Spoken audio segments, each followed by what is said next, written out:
Good morning, good afternoon, good evening, you lovely people. Welcome back to Lilywhite Lane. I hope that you're all having a really good day and week wherever you are in the world and whatever you are planning to get up to. And you're all very welcome along to your match preview for the game tomorrow night against Coventry City away from home in the Carabao Cup. I want to see this game prioritised. I want to see the players caring about this game. I want to see the manager playing our best 11.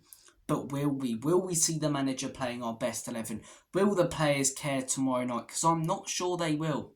I'm not sure they will. Over the last few years, we've really struggled in domestic cup competitions, and it feels like it must come from the top. We know that Enoch and Levy prioritise Champions League football. They're not the only ones. A lot of owners do in the Premier League, but domestic cups are a huge part of this club's history. And when you've got a trophy drought like us, they mean even more for every fan who has to go in when we get knocked out by some crap Championship team every season in the FA Cup and Carabao Cup and get bantered for another year about not winning a trophy. I want to see this game. I want to see the FA Cup. I want to see domestic cups in this country matter to the people at this football club. I'm not sure they do to the owners, and maybe the owners, passed down to Conte and Jose and now Ange not to play our best 11 and to rest players in these games. But it's hard to believe that Conte and Jose, on their own initiative, serial winners, would play a weakened side when there's a chance of winning a trophy.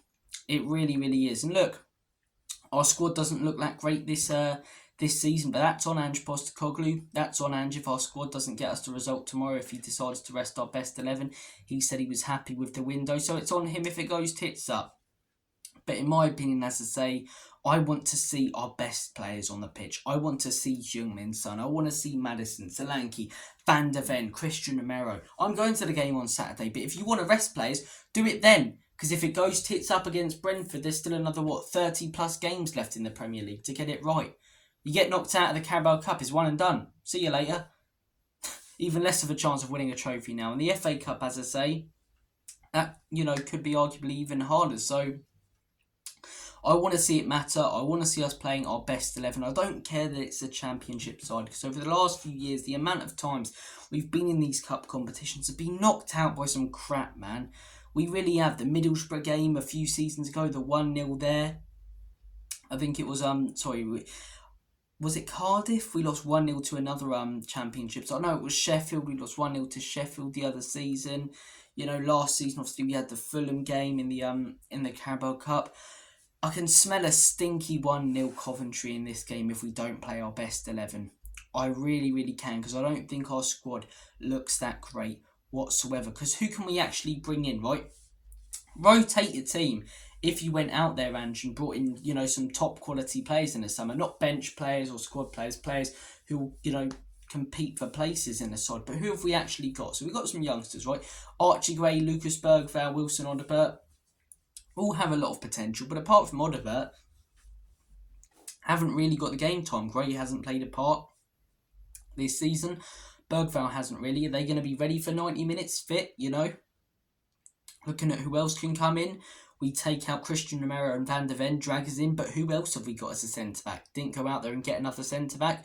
You take out some of our wingers, who's coming in? Werner, Johnson. The squad's weak. Have we got more players than last season in the squad? And a few youngsters who have some potential, yes, but have we got a squad that's able, to compete like our first team can at times? No, we haven't. So I want to see our first 11 in this game, and if the manager feels that he has to rotate, do it against Brentford. Do it in the Premier League if you have to, because there's chance after chance. In the Carabao Cup, not the Carabao Cup, in the Europa League as well, because there's 8 group stage games, and some of them are, against teams like Karabag. But there's 8 games. You get it wrong in one, there's another 7 to figure it out. You get it wrong in one game in the Carabao Cup, FA Cup, you're out. That's it. Trophy gone for another season, and I don't want another year of being bantered about not winning anything. Go for the trophy, Spurs. Go for gold. Ange Postecoglou coming out with all these comments, arrogance or factual, whatever you guys think. I always win things in my second season. Then in a cup competition, play your best team to go and win that trophy. Because if you're saying that, unless you're completely thick and delusional, we're not winning the Premier League. We're on 4 points from 4 games, right? It's just not going to happen. So if you always win things in your second season, Go after the FA Cup, go after the Europa League, play your best team in these games, because they're the ones that can lead us to winning a trophy at the end of the season.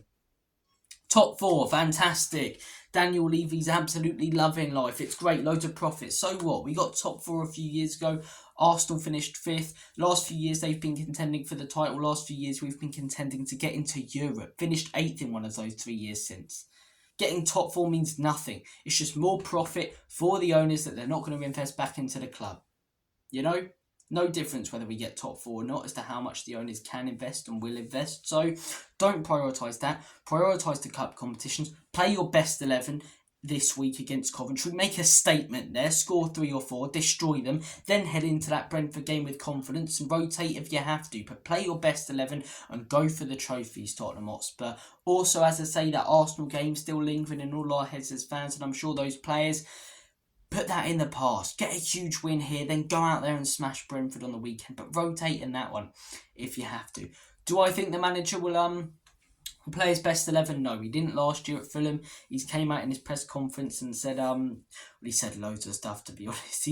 He does go on, doesn't he? But he said that he will rotate his squad. So in terms of lineup prediction, I think we may see Fraser Forster in goal. Wouldn't be surprised if it is Vicario. But yeah, one of Forster and Vicario, a centre-back partnership I think we'll see of Dragazin and Romero because VDV's just coming back from that injury. Spence, I think he'll play at right wing-back, left-back. Sounds bad, doesn't it? But he'll probably play Davis.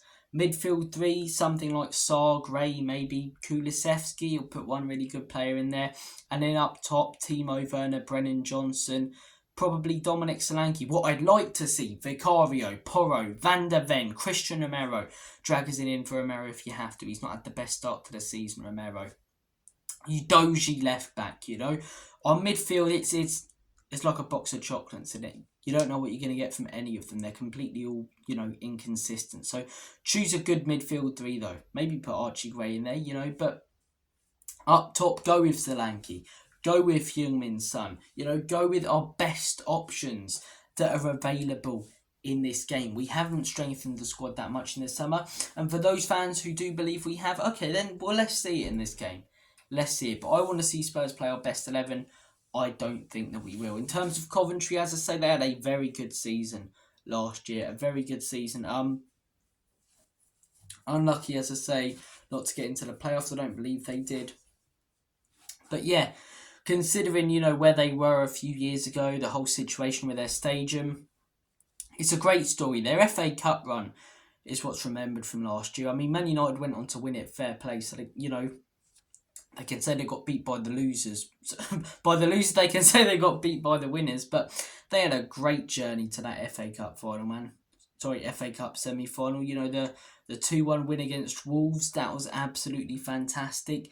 Although they lost the game, that moment where they took the lead and it was, ruled out as offside, as they thought at the time, to go on and beat Man United 4-3. But to be 3-0 down and bring it back to 3-3 and take it to a penalty shootout was brilliant. So Coventry, as I say, they're definitely a threat. They've shown that they can compete with good Premier League sides. Obviously beat Wolves last season in the FA Cup.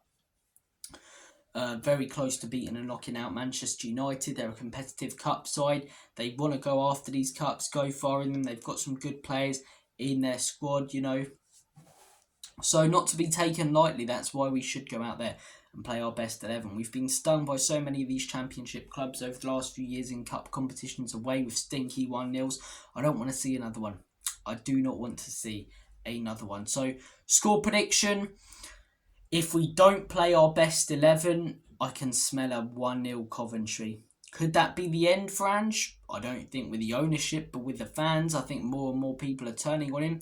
For me, as I say, I don't want him sacked at a minute because who do we bring in and then it's repeating the cycle. But, I'm very close to saying those 2 words that I'm seeing a lot of Spurs fans saying now, because it's hard to defend a man who's clearly identified issues but is doing nothing about them, who's constantly contradicting himself, and whose stubbornness or naivety, either as bad as each other, are costing him. So it's hard to stay behind Ange. It really is at the minute. The only reason I don't want him out isn't because of anything that he's done at this football club. It's more than anything just because I don't want to see the same cycle repeat itself. But hopefully he can prove me wrong, others wrong. But yeah, I think we will rotate the squad in this game, and I can smell a 1-0 Coventry. I really don't want it to be, but you can just extra time, or it's not extra time in the Carabao Cup, is it? But maybe, late on 87th minute or something, they get a goal. Maybe it's a 0-0 or 1-1 draw, and they win on penalties like the Fulham game last year. So I can smell a close, tight Coventry win from a mile away. If we play our best 11, I think Spurs win this game 3 or 4-1. I think the system, as I say, against top sides doesn't work. We need to tweak it. I've said that in so many different videos. Check out my Arsenal videos if you haven't already. Also, Leo's yesterday, his debrief, fantastic stuff. But I've said I think the manager needs to tweak his system at times. But against bottom half of the table sides, and championship sides, the system works a treat. So I think if we play our best football, play our best 11, we'll win this game quite comfortably, but I don't think we will. So I'm going to go with a 1-0 Coventry win. Play our best 11 though, 3 or 4-1 Spurs. Guys, comment down below your thoughts and opinions. Hopefully I'm wrong. Hopefully we see, the best 11 out there, or even we see, a bench side really, and the squad rotated, and we're all frustrated as fans, and then Bergvall goes out there and scores a stunner, and Ben Davies curls one into the top corner from 50 yards out or something like that. But I want to see Ben Davies curl one out from 50 yards out. I also want to go on a date with Margot Robbie. Neither's going to happen. So hopefully I'm wrong. Hopefully, as I say, Spurs go on to win, whether it's our best 11, not necessarily our worst 11, but whether it's our best 11 or we rotate the squad. And hopefully we can bounce back from that disgusting performance and result on the weekend. Guys, have a blessed day, all the best, and as always, come on you Spurs.